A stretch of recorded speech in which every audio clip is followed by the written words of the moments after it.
الحمد للہ رب العالمین والصلاة والسلام علی اشرف الانبیاء والمرسلین اما بعد فاعوذ باللہ من الشیطان الرجیم بسم اللہ الرحمن الرحیم یا ایہا الذین آمنوا کتب علیکم الصیام کما کتب علی الذین من قبلکم لعلکم تتقون صدق اللہ مولانا العظیم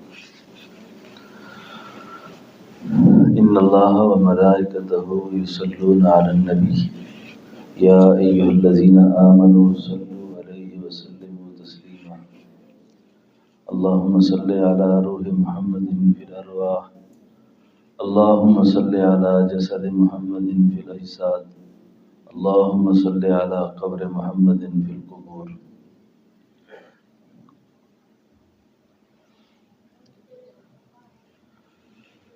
رمضان المبارک کا مہینہ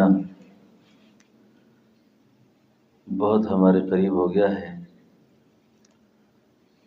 اس کی فضائل اور برکات اللہ ہم سب کو نصیب فرمائے۔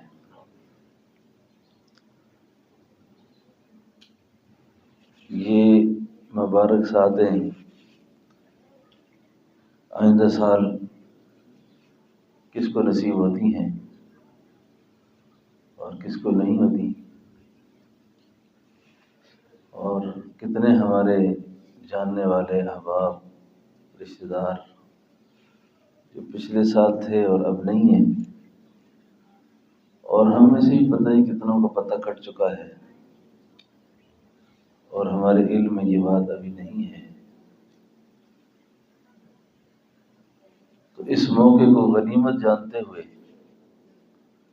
رمضان کے فضائل کی تیاری ابھی سے کرنا شروع کر دے آدمی۔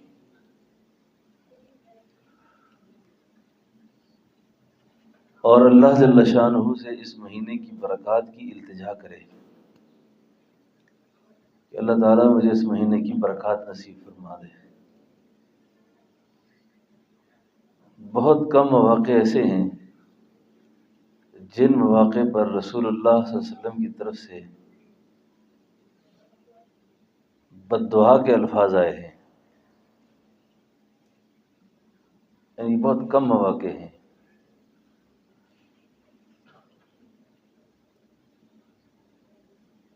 تو رمضان المبارک کے مہینے سے پہلے جو آپ کا ایک بہت امت کے لیے ایک یادگار خطبہ ہے، اس خطبے کے اندر بد دعا کے الفاظ ہیں کہ جس وقت جبریل امین تشریف لائے اور آپ کے خلاف معمول ممبر کی پہلی سیڑھی پہ قدم رکھتے ہیں اور پھر ارشاد فرماتے ہیں آمین، پھر آمین، پھر آمین۔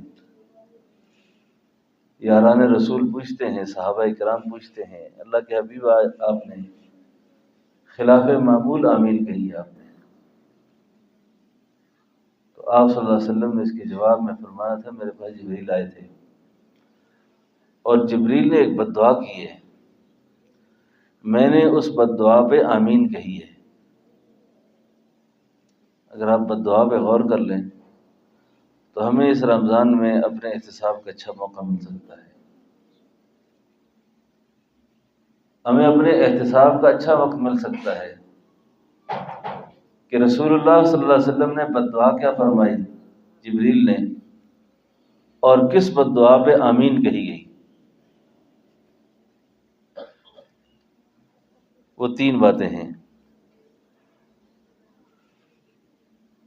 اگر عمل و کردار میں اگر ہم یہ تین باتوں کو لے آتے ہیں، کیونکہ روزہ صرف اور صرف بھوکا پیاسا رہنے کا نام نہیں ہوتا، روزہ رکنے کے معنی میں ہے ہم بہت ساری خرابیوں سے رک سکتے ہیں، اللہ جل شانہ سے معافی مانگ کر، تائب ہو کر، اپنی اصلاح کی دعا کر کے، کیونکہ سحری اور افطاری کے مبارک اوقات قبولیت دعا کے اوقات ہوتے ہیں۔ اگر ہمیں یہ تین چیزیں نصیب ہو جاتی ہیں، اس میں ہماری زندگی کا مدار ہے۔ اس پر پہلی بات تو ہم یہی کریں گے کہ رمضان کے حوالے سے کہ بد دعا جو جبریل امین نے فرمائی کہ اللہ کے حبیب صلی اللہ علیہ وسلم ہلاک ہو جائے وہ آدمی، برباد ہو جائے وہ آدمی. اب یہ رول امین جو ہیں ملائکہ کے سردار ہیں، ملائکہ کے سردار ہیں. اپنی مرضی و مشیت سے جبریل کی بھی کوئی بات نہیں، اور اپنی مرضی سے رسول اللہ صلی اللہ علیہ وسلم کی بھی کوئی بات نہیں. نبی بھی اللہ کی مرضی سے بولتے ہیں اور جبریل بھی اللہ کی مرضی سے بولتے ہیں. ان باتوں میں اللہ کی مرضی پہلے شامل ہے، اللہ کی بات پہلے شامل ہے. اس میں کیا فرمایا؟ فرمایا ہلاک ہو جائے، برباد ہو جائے وہ آدمی جو رمضان المبارک کا مہینہ پائے اور اپنے گناہوں کی اللہ سے معافی نہ مانگ سکے.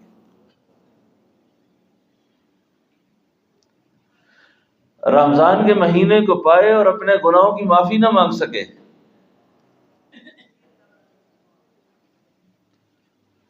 معلوم یہ ہوا کہ اس مہینے کے اندر اللہ رب العالمین کی طرف سے بڑے بڑے قیدی چھوڑے جاتے ہیں اور معافی کا عام اعلان ہوتا ہے. اور اس مہینے کے اندر بھی آدمی آ کر اللہ کی نافرمانیاں کرے اور اللہ سے معافی نہ مانگ سکے.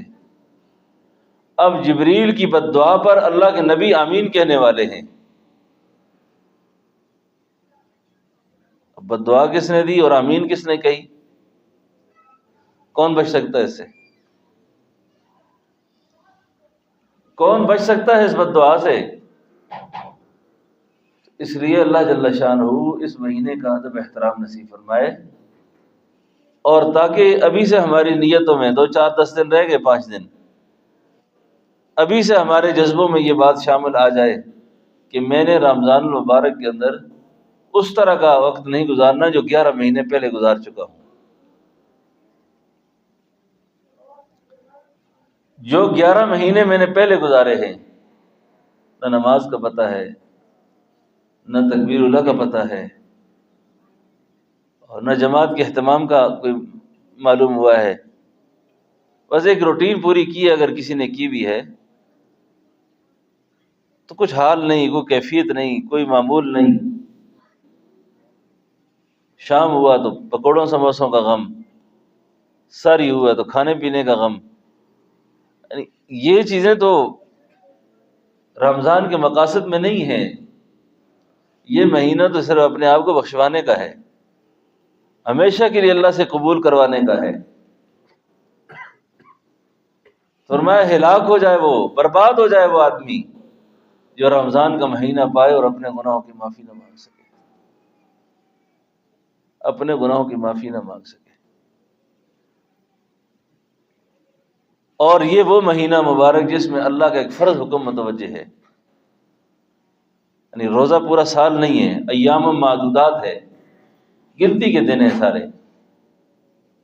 یا ایھا الذین آمنوا کتب علیکم الصیام کما کتب علی الذین من قبلکم لعلکم تتقون.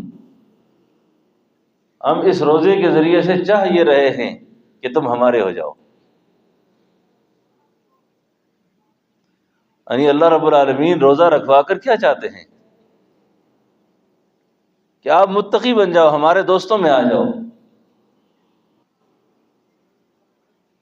اس لیے ایک تو رسول اللہ صلی اللہ علیہ وسلم کی اس بد دعا کی آمین سے بچنے کے لیے ابھی سے اس کی فکر شروع کر دیں. میں نے پہلے بھی عرض کیا کہ سال بھر کا کھانا، راشن، ضروریات کا سامان گھر میں رکھنا یہ توکل کے خلاف نہیں ہے، توکل کے خلاف نہیں ہے. کہ آپ کے گھر میں 1 سال کا کھانا پڑا ہو، راشن پڑا ہو، تو یہ توکل کے خلاف نہ ہوگا. تو 1 مہینے کا سامان اگر ابھی سے لا کے رکھ دیں اور یہ طے کر لیں کہ میں نے رمضان میں باہر نکلنا ہی نہیں ہے، اور اس کے ساتھ ساتھ ان لوگوں کے لیے بھی یہ طے کر لیں کہ جن کے گزر اوقات بڑے تلخ ہیں، مزدور ہیں، غریب ہیں، سفید پوش ہیں، جہاں میں اپنا سودا سامان لاؤں گا اس کے ساتھ اس بہن بھائی کے گھر میں بھی بڑی عزت کے ساتھ، ایسا نہیں کہ 5 کلو آٹا دے کر بھی فوٹو فیس بک پہ لگا کے کہ پتہ چل جائے کہ بزرگوں نے اتنا بڑا صدقہ کیا ہے، آج اتنی بڑی خیرات کر دی آج، یہ بھی بہت بڑا گناہ ہے۔ اچھا، ایسی جو نیکیاں جو آدمی خود کرتا ہے نا اپنی مرضی کی، ان کے بارے میں یہ حسرت کرے گا قیامت والے دن کہ کاش وہ آٹا نہیں دیا ہوتا تو اچھا تھا، میں نے وہ خیرات نہیں کی ہوتی تو اچھی تھی، کہ کسی کی عزت نفس مجروح ہو جائے، کسی کو ذلیل کر دیا جائے، ایسا نہیں کرنا چاہیے۔ پھر ہمارا ایک مزاج میں ایک اور بات شامل ہو گئی ہے، اگر کوئی خرچ کرنا بھی ہے تو زکوٰۃ سے کرنا ہے، تو بھئی احتیاط بھی ہوتے ہیں۔ اب بالطبع اگر کوئی آدمی غریب بھی ہوتا ہے کئی سفید پوش، وہ زکوٰۃ استعمال نہیں کرتے، ایسی مزاج ہوتا ہے، تو آپ کو بھی کوشش کرنی چاہیے کہ اپنی ان پیسوں میں سے جو زکوٰۃ کے علاوہ ہیں، سادات ہوتے ہیں، آل رسول ہوتے ہیں، حضور کی اولاد سے ہوتے ہیں، کئی لوگ غریب ہوتے ہیں، ان کی خدمت کرے آدمی، اور باعزت طریقے سے اپنے راشن کو جس طرح آپ نے لایا ہے اسی طریقے سے ان کو بھی محسوس نہ ہو اور ان کے گھروں تک پہنچ جائے، تاکہ رمضان المبارک میں آپ بھی یکسو ہو کر اللہ کی عبادت میں لگے رہیں، اور گھر والوں کے ساتھ بھی۔ کئی لوگوں کا میٹر شارٹ ہوتا ہے نا ان دنوں میں، اور وہ غصے میں آ کے کہیں گے آپ کو پتہ نہیں میرا روزہ ہے۔ آپ اکیلے کا روزہ نہیں ہوگا، آپ کی بیوی کا بھی ہوگا روزہ۔ آپ کے روزے میں تو یہی آسانی ہے کہ آپ اس سے کھانا بھی پکانا ہے، برتن بھی دھونے ہیں، گھر کے بقیہ کام بھی کرنے ہیں، تو تھوڑا سا اپنی طبیعت میں اعتدال بھی لانا ہوگا، غصے کو بھی کنٹرول کرنا ہوگا۔ کچھ چیزیں جو ہے نا اس پہ بندے کو اپنے اوپر مجاہدہ بھی کرنا پڑتا ہے، طبیعت کے ہاتھوں مجبور آدمی بھی اس کو چاہیے کہ تھوڑا سا وہ اپنے آپ کو اعتدال میں لانے کی کوشش کرے، تاکہ رمضان المبارک کے مبارک ساتوں میں افطار کے وقت جھگڑا نہ کھڑا ہو جائے، توڑ نہ کھڑا ہو جائے۔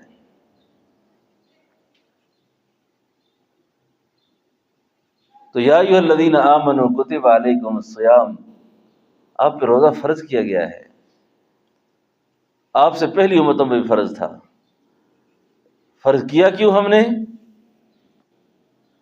بھوکا پیاسا رکھنا تو مقصود نہیں ہے کہ آپ کو بس پیاس لگا کے رکھیں گے ہم،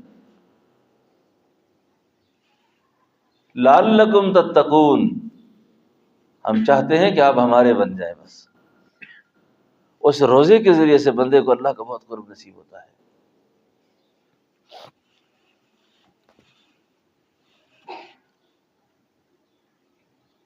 آدمی تنہا ہوگا نا، پانی بھی اس کے پاس ہے، کھانا بھی اس کے پاس ہے، لیکن نہ وہ پانی پیتا ہے نہ کھانا کھاتا ہے، سبحان اللہ۔ اس کے بدلے میں اللہ کہتے ہیں میں دیتا کیا ہوں اس کو، اس کے بدلے میں ملے گا کیا اس کو؟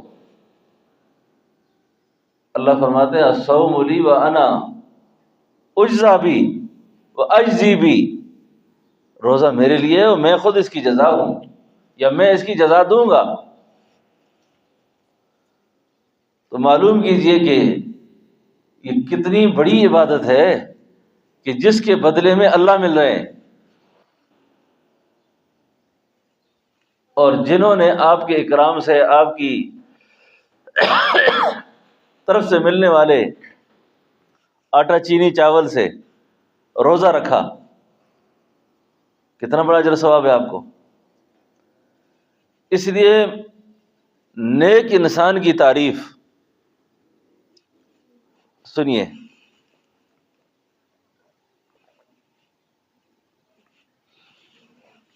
ہم کہتے ہیں نا فلاں آدمی بڑا نیک ہے،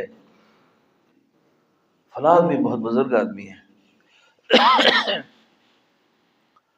یہ نیک اور بزرگ کی کیا تعریف ہے؟ 5 وقت کا نمازی ہے، روزہ دار ہے، وہ نمازی ہے، وہ روزہ دار ہے، وہ حاجی ہے، بڑی اچھی صفات ہے ساری، اللہ اس کو مبارک کرے.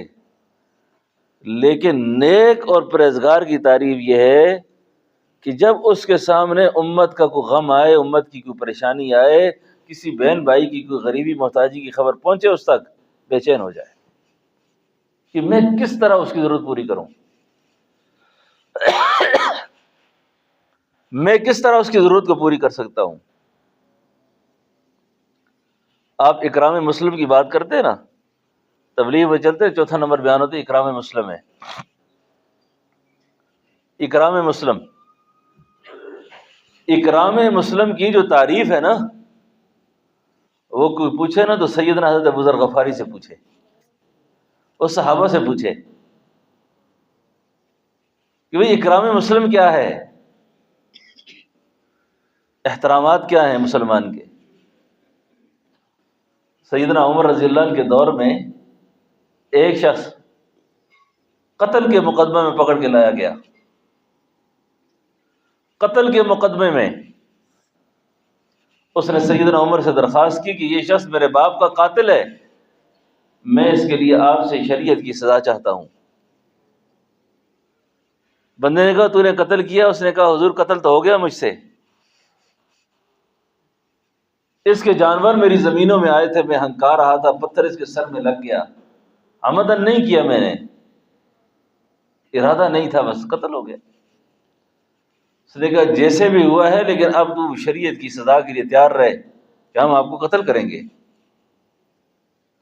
اس نے کہا بات تو ٹھیک ہے امیر المومنین، چھوٹے چھوٹے میرے بچے ہیں، اتنی اجازت اگر ہو کہ میں اپنے بچوں کے لیے کوئی ضرورت کا سامان اور کوئی جھونپڑا بنا کے آ جاؤں، قتل ہو جاؤں گا، بستی میری دور ہے، ان کو کیسے پتہ چلے گا کہ میں ایک شریعت کی سزا کی نظر ہو گیا ہوں، اتنی اجازت ہو. امیر المومنین فرمانے لگے بات تو آپ ٹھیک کرتے ہیں، لیکن آپ کا کون ضامن ہے، آپ کی ضمانت کون دے گا کہ آپ واپس آؤ گے؟ اللہ اکبر. صحابہ بہت اونچی شان والے تھے، صحابہ کا بہت اونچا مقام ہے. خدا جانے ان بد نصیبوں پر صحابہ کی شان کیوں نہیں کھلتی، صحابہ کا مقام کیوں نہیں کھلتا، کہ صحابہ کتنی عظمت والے تھے. اس لیے یہ بات بھی ذہن میں رکھیں، دین اور دین کا مزاج صحابہ کے بغیر سمجھ نہیں آتا. صحابہ سے کٹ کر دین سمجھ آ ہی نہیں سکتا کسی کو. اب مجلس میں یہ باتیں ہو رہی ہیں، کون تمہارا ضامن ہے؟ سیدنا ابوذر غفاری رضی اللہ عنہ، 86 برس عمر، رشح کے مریض، کھڑے ہو جاتے ہیں. امیر المومنین میں اس شخص کا ضامن ہوں، آپ اس کو چھوڑ دیں. اور پتہ ہے ابوذر غفاری کون تھے؟ یہ وہ تھے جن کے بارے میں اللہ کے نبی نے جبریل امین سے کہا تھا کہ جبریل یہ میرے ابوذر ہیں. یہ اوہ، کیا ان الفاظ کے اندر اپنائیت ہے، کیا محبت ہے کہ حضور جس کو اپنی مراد بنا کر کہہ رہے ہیں. جبریل جانتے ہو یہ کون ہے؟ یہ میرے ابوذر ہیں. کہتے ہیں صحابہ نے جس وقت یہ بات سنی تھی نا کہ میرے ابوذر ہیں، تو جبریل نے آگے سے کہا حضور ان کو تو زمین والوں سے زیادہ آسمان والے جانتے ہیں، وہاں ان کے چرچے زیادہ ہیں. یہ تو بارگاہ خداوندی کا مقبول آدمی ہے. یہ اس طرح کے تعریفی کلمات کی وجہ سے سیدنا عمر اتنا احترام کرتے تھے ابوذر غفاری کا کہ خلیفۃ المسلمین اپنی نشست پر نہیں بیٹھتے تھے جب تک ابوذر غفاری بیٹھ نہ جائیں، بیٹھ نہ جائیں. اب دیکھیے ذرا، میں مسئلہ جو سمجھانا چاہ رہا ہوں، اب آئی شریعت آ گئی. ابو ذر غفاری رضی اللہ عنہ کو سیدنا عمر پتہ کیا کہتے ہیں؟ ابو ذر غفاری ضامن تو آپ بن رہے ہیں، اگر یہ شخص واپس نہ آیا تو پھر سزا میں آپ کو دوں گا۔